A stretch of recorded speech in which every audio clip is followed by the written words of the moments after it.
Esto es DW Noticias desde Berlín. El principal líder de Hamas, Ismail Haniyeh, está muerto. La noticia podría detonar un temido conflicto a gran escala en Oriente Medio. Irán y Hamas culpan a Israel de un asesinato selectivo y juran venganza, mientras las tensiones ponen en riesgo las negociaciones para un alto el fuego en la Franja de Gaza. Estos son nuestros titulares. Ismail Haniyeh fue abatido en la capital iraní de Teherán. Israel evita pronunciarse sobre el incidente, mientras Hamas y dirigentes iraníes afirman que la muerte no quedará impune.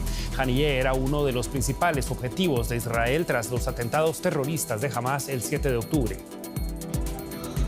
Y además, las protestas que exigen transparencia electoral en Venezuela ya dejan un saldo de 16 muertos. Nicolás Maduro afirma que el candidato Edmundo González Urrutia y la líder opositora María Corina Machado están orquestando un golpe de Estado. La ONU advierte que Maduro está reactivando una maquinaria represiva y de violaciones a los derechos humanos.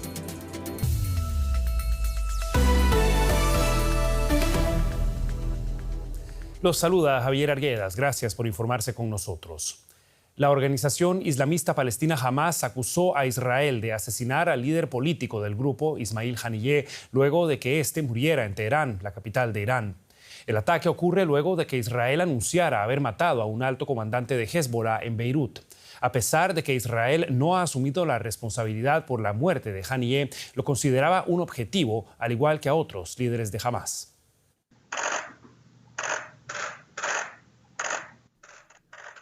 Ismail Haniyeh saluda al nuevo presidente de Irán en el que sería uno de sus últimos encuentros. Poco después de asistir a la toma de posesión del presidente, él y su guardaespaldas morían en el ataque al edificio donde se alojaban en Teherán. Haniyeh era el rostro político de Hamas, el grupo islamista que encabezó el operativo terrorista del 7 de octubre en Israel. Haniyeh ya no vivía en Gaza desde hace años y dirigía Hamas desde su exilio en Qatar. En 2006 se convirtió en primer ministro palestino y ascendió en la jerarquía de Hamas hasta llegar a ser su jefe político en 2017. Se cree que Yahya Sinwar, dirigente de Hamas en Gaza, fue el cerebro de los atentados del 7 de octubre, mientras que Haniyeh representaba a Hamas en el exterior y se desplazaba por la región para asistir a reuniones diplomáticas. Fue una pieza clave en las negociaciones con Israel sobre la situación en Gaza. Algunos temen que su muerte sea un importante revés para lograr la paz en la región. La muerte de Haniyeh se produce horas después de que Israel anunciara la muerte en Beirut del comandante de Hezbollah, Fuad Shukur. En el ataque también murieron al menos una mujer y 2 niños, y hubo decenas de heridos. Israel afirma que atacó a Shukur en represalia por el ataque con cohetes en los altos del Golán, anexados por Israel, en el que murieron 12 menores drusos.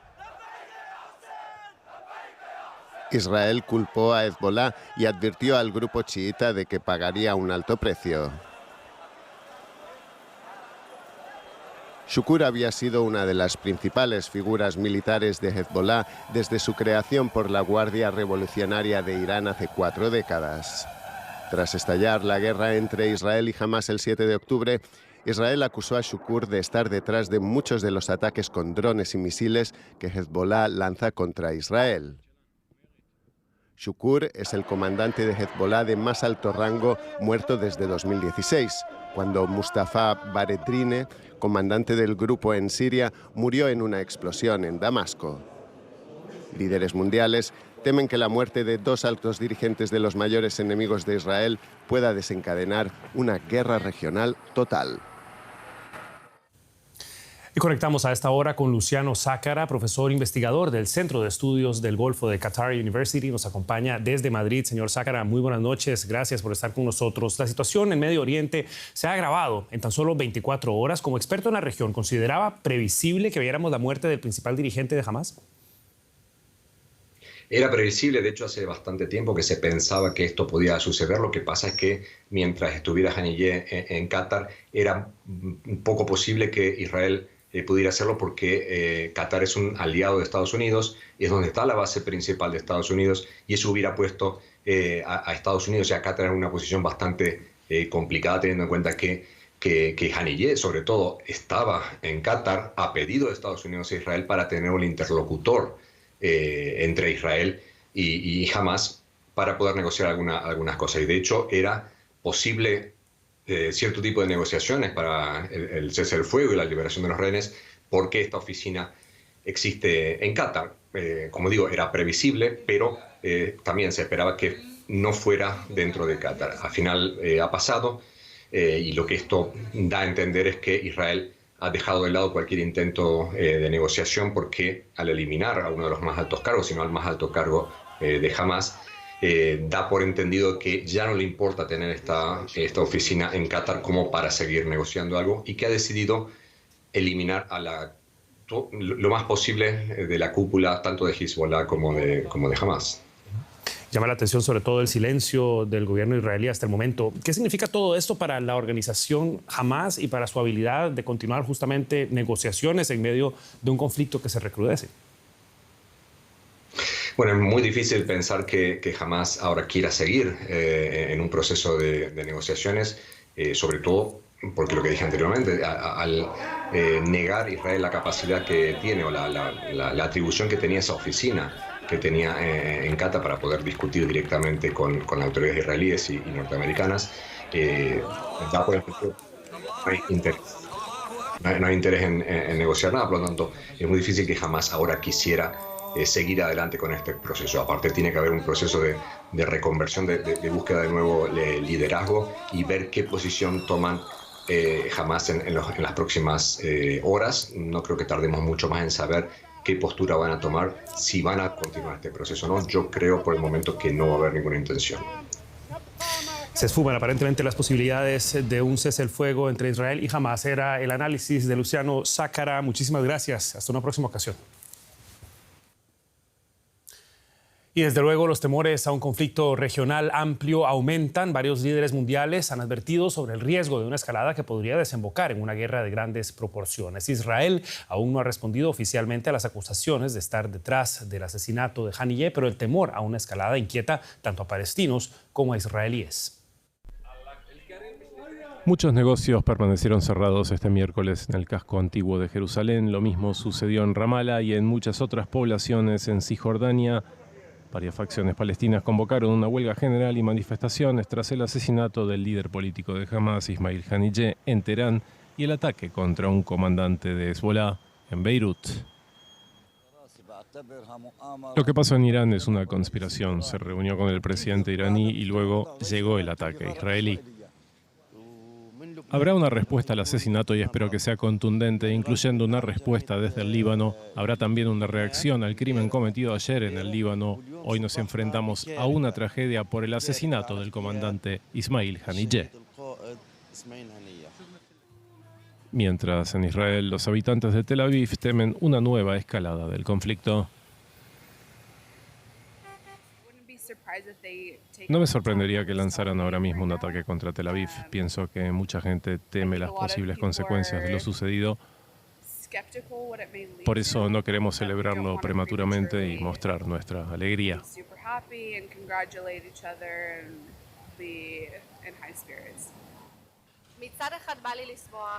Me alegro porque Haniyeh era una persona a la que querían eliminar.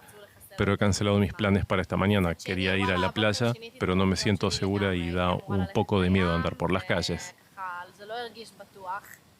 Muchos creen que Israel es responsable del asesinato. Las autoridades israelíes no han confirmado su implicación, aunque habían amenazado con matar a Haniyeh y a otros dirigentes de Hamas en represalia por el ataque terrorista del 7 de octubre. El miércoles por la mañana, una foto de Haniyeh con la palabra eliminado apareció en las redes sociales de la oficina de prensa del gobierno israelí, pero fue borrada rápidamente. Varios países expresaron su preocupación por una posible extensión de la violencia a toda la región. China y Rusia condenaron el asesinato.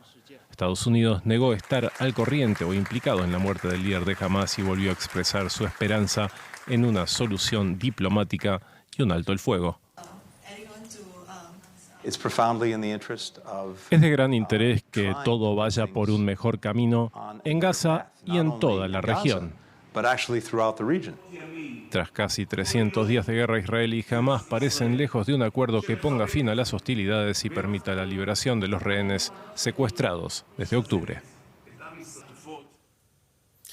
Bien, queremos conocer las perspectivas a lo interno de Israel. Para ello conectamos a esta hora con el periodista Sal Emergui, quien se encuentra en Jerusalén para brindarnos más detalles sobre esta escalada y sus efectos en Medio Oriente. Sal, ¿qué tal? Muy buenas noches para vos. El primer ministro israelí dijo que vienen días desafiantes para Israel. Aerolíneas están cancelando sus vuelos y se asume que el riesgo de ataques puede haber aumentado significativamente. ¿Qué sensación hay en las calles, ahí donde estás?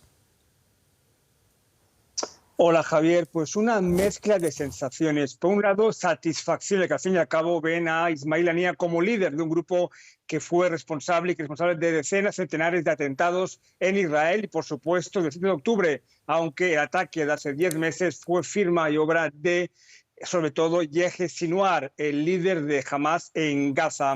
Pero al mismo tiempo la conciencia, la preocupación de que dado que Haniyeh murió en un ataque aéreo en Teherán, pues Irán va a responder seguramente de forma directa, como hizo en abril, con decenas o centenares de drones, misiles desde Irán. Y por tanto, lo que decía Netanyahu, días desafiantes, ya que se teme que habrán ataques no solo de Irán, sino también del Líbano, ya que hace 24 horas, como sabes, Israel asumió la autoría del asesinato de Fuad Shukru, el comandante militar de Hezbollah, y por tanto se teme un ataque múltiple, ya sea de Hezbollah desde el norte, como también de Irán desde su territorio, y también de la milicia de los hutíes desde el Yemen, que es otra facción, otra milicia apoyada por Irán. Javier.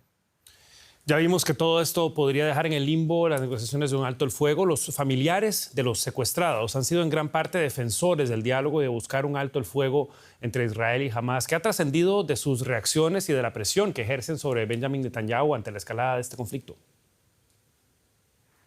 Bueno, hay que tener en cuenta que son 115 ahora mismo secuestrados, son en cautiverio y por tanto son muchas familias y muchas opiniones. Pero sí que es verdad que la mayoría está a favor de un acuerdo de tregua que libere ya de forma gradual a los secuestrados. Por supuesto, hoy reinaba en muchas familias de los secuestrados, yo he hablado con algunas de ellas, y reinaba la preocupación, ya que por supuesto no se entristecen por la muerte de Haniyeh, pero sí creen o temen que este ataque lo que va a hacer es desencadenar la reacción de Irán, también de Hezbollah, y por tanto puede poner en peligro los esfuerzos para lograr un acuerdo. Hay familias que piden, por supuesto, también seguir la ofensiva hasta el final, diciendo que así pueden doblegar a Hamás y llegar a un acuerdo con más facilidad, pero también hay muchas familias que exigen a Netanyahu un acuerdo de tregua inmediato y es más, le acusan de torpedear en las últimas semanas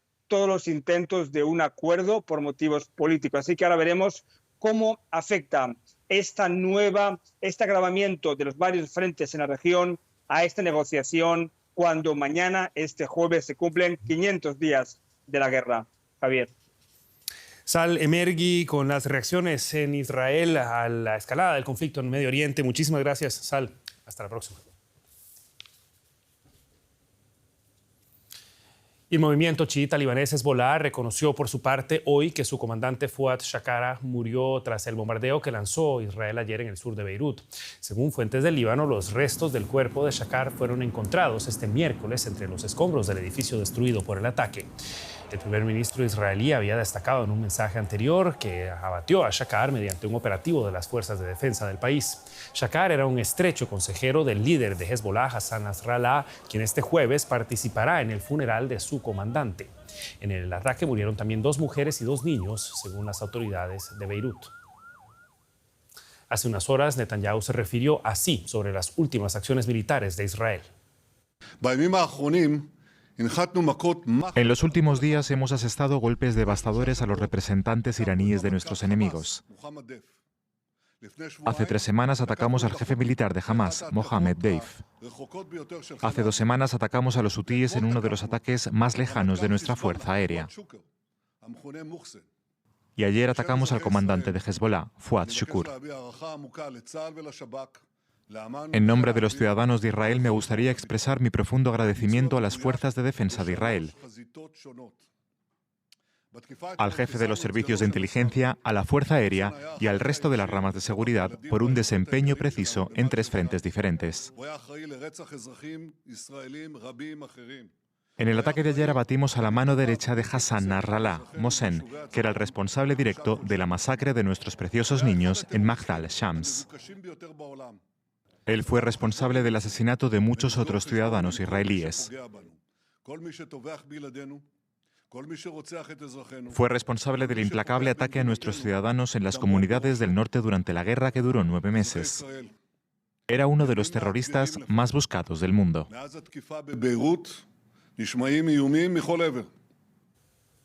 Y las siguientes horas serán decisivas para conocer la reacción del Líbano y de otros cruciales actores en Medio Oriente. Este era el reporte del periodista Joan Cabasés desde Beirut. Tras 24 horas de trabajo muy intenso por parte de los equipos de rescate, se confirma esta noche la muerte del comandante de Hezbollah, Fouad Shukur, que era el objetivo del ataque de Israel ayer en la ciudad de Beirut. Desde ayer por la tarde se había iniciado un baile de informaciones que confirmaban o desmentían la muerte del comandante, pero con el paso de las horas se iba haciendo más difícil la posibilidad de encontrar su cuerpo con vida. Mañana en Beirut se celebrará el funeral por la muerte de Shukur y en ese acto tendrá lugar un parlamento de Hassan Nasrallah, secretario general de Hezbollah. Muchos esperan que el líder de esta milicia dé en su parlamento alguna pista de la respuesta que el grupo tenga pensado dar para vengar la muerte de Shukur. El ataque de ayer dejó un total de 6 víctimas mortales, además de 80 personas heridas. Entre los fallecidos se encuentran 2 hermanos de 6 y 10 años de edad. Eran residentes de Ainata, un pueblo libanés cercano a la frontera con Israel. Habían huido a Beirut junto con su familia en busca de seguridad. Su historia es la de casi 200.000 personas entre ambos lados de la frontera. El ataque de ayer de Israel en la ciudad de Beirut aleja la posibilidad de que israelíes y libaneses regresen a sus casas y acrecienta, en cambio, la posibilidad de un conflicto regional. Fijamos la mirada en Venezuela, donde continúan las protestas por lo que miles consideran un esfuerzo de Nicolás Maduro por perpetuarse en el poder con un fraude electoral. Más países y organizaciones piden que se revelen las actas de escrutinio de los votos. Maduro, entre tanto, ve en los movimientos una conspiración con apoyo internacional para desestabilizar su gobierno y anuncia medidas para castigar a quienes considera responsables. La estatua caída del expresidente Hugo Chávez, un símbolo del malestar social en Venezuela. Miles de venezolanos continúan manifestándose en rechazo a la proclamación de Maduro como presidente para un tercer mandato consecutivo. El fiscal general, el chavista Tarek William Saab, afirmó que hay más de 1.000 detenidos hasta el momento. Al menos 12 personas murieron, según la ONG Foro Penal y otras organizaciones civiles. Estas advierten del uso de armas de fuego en las protestas y piden una investigación. Lamentablemente, esto lo que ha traído es una actuación represiva por parte del Estado venezolano. Las manifestaciones se extienden más allá de Caracas, incluso en sectores populares donde históricamente votaban a favor del chavismo, como en este barrio de Mariara, una ciudad industrial a 140 kilómetros al oeste de la capital. Aquí el pueblo ya se cansó de tanta tiranía, pues, porque aquí la gente estaba aprisionada a lo que decía el régimen de aquí, pues, de aquí del país. Pues, el pueblo aquí era chavista, ya no lo es, ya la gente está aquí en contra de la revolución. Bueno, estamos aquí peleando y prosperando por una libertad, todos aquí unidos. Las protestas estallaron en Venezuela un día después de que el Consejo Nacional Electoral anunciara la reelección de Nicolás Maduro sin publicar las actas. Los manifestantes y los opositores denuncian un fraude electoral. Nicolás Maduro respondió a las acusaciones y asegura que pedirá al Supremo de Venezuela que audite los resultados de las elecciones. El Partido Socialista Unido de Venezuela está listo para presentar el 100% de las actas electorales que están en nuestras manos y espero que la sala electoral haga lo mismo con cada candidato y cada partido. Sé lo que les estoy diciendo. Muy pronto se van a enterar porque las pruebas, Dios está con nosotros y las pruebas ya aparecieron de este complot. Es un complot global contra Venezuela. Que funcionen las leyes, que funcione el Estado. La comunidad internacional se ha dividido entre los escasos aliados del régimen chavista, los que rechazan los resultados del domingo y los que piden más transparencia en el proceso electoral, como el presidente de Colombia, Gustavo Petro, quien afirmó este martes que hay graves dudas sobre el proceso electoral y abogó por un acuerdo entre el gobierno de Nicolás Maduro y la oposición. El Centro Carter, una de las pocas instituciones independientes autorizadas a monitorear las elecciones venezolanas, asegura que la elección presidencial de Venezuela no puede ser considerada como democrática. Y establecemos contacto con la ciudad de Caracas, donde se encuentra el periodista Óscar Schlenker, siguiendo el desarrollo de los acontecimientos en Venezuela. Óscar, ¿qué tal? Un gusto saludarte. Bueno, la administración de Maduro anunció medidas de defensa y seguridad ante lo que denomina un plan de violencia extremista de parte de la oposición. ¿Cómo se está abordando esta crisis que parece estar lejos de finalizar?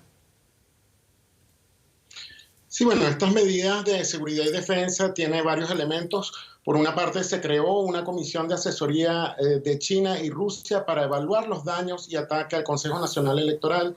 Destinarán $10 millones para las víctimas y se conformó una comisión especial para que la Asamblea Nacional asuma el proceso de defensa de la opinión pública contra ataques en medios de comunicación y redes sociales.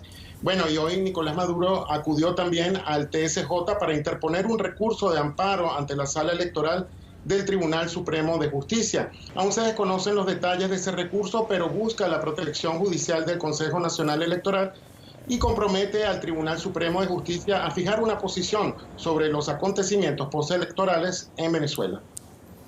Óscar, fijémonos por supuesto también en el otro lado. La oposición denuncia por su parte una escalada de violencia y de la represión por parte del Estado que hemos escuchado de los líderes opositores y de quienes continúan manifestándose en las calles.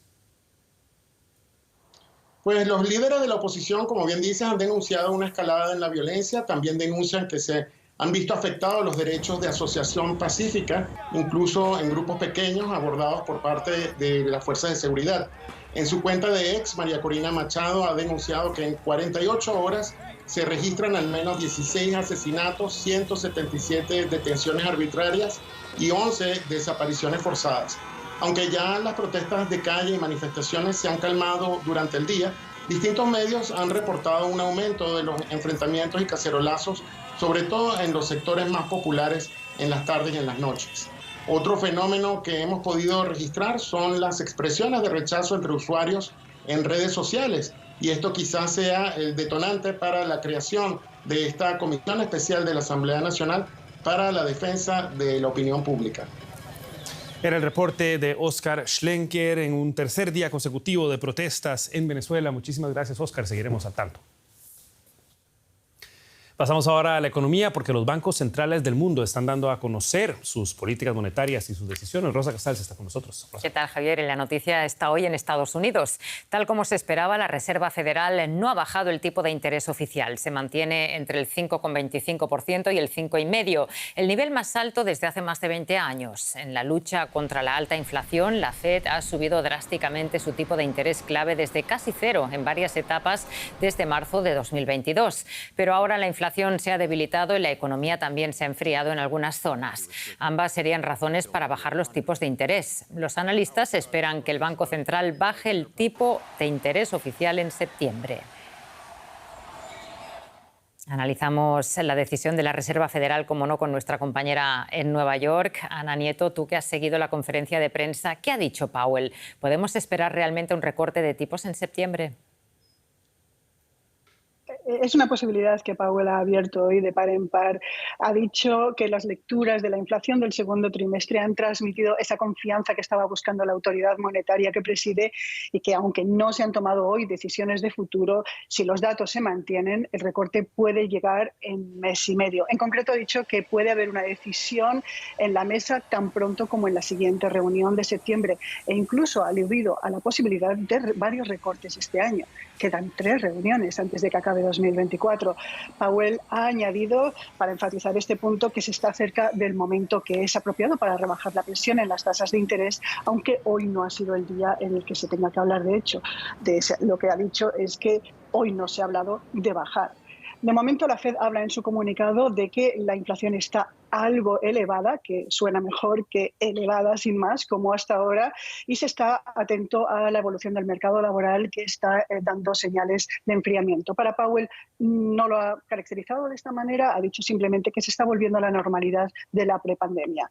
Lo que sí que ha dicho con mucha más contundencia es que si hay un recorte no va a ser de 50 puntos básicos, como ya especulan algunas personas en los mercados. Los movimientos de la Fed, digamos, el cambio de ciclo, Ana, puede coincidir con las elecciones. ¿Complica esto la decisión desde el punto de vista político? Sí, bueno, la reunión de septiembre es la última antes de las elecciones y la inflación y los efectos de ella es una de las mayores preocupaciones de los ciudadanos. La candidata Kamala Harris del Partido Demócrata dijo ayer que queda todavía mucho por hacer, que su gobierno va a buscar bajadas de precios, por ejemplo, en los sectores de la salud y los alquileres de caseros corporativos. Donald Trump ha mantenido que la inflación está destrozando la economía y que rebajará los tipos cuando pueda, algo que solamente realmente puede hacer la Fed.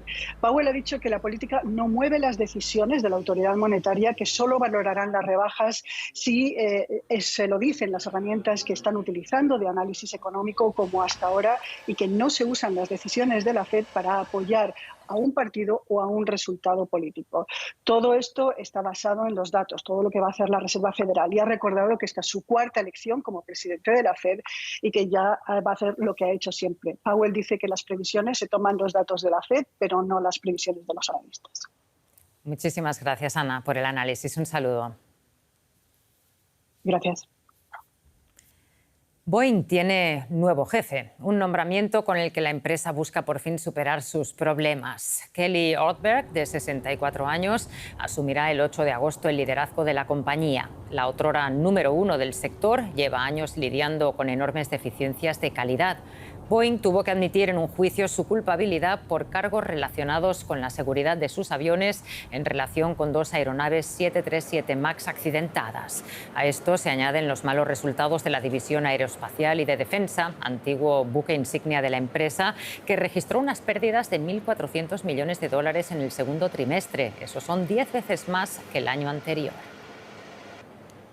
Bueno, con esto llegamos al final del informativo, Javier. Efectivamente, Rosa, muchísimas gracias por habernos acompañado. Nos vemos en una próxima edición o cuando gusten en www.com y en nuestras redes sociales. Adiós, hasta más tarde.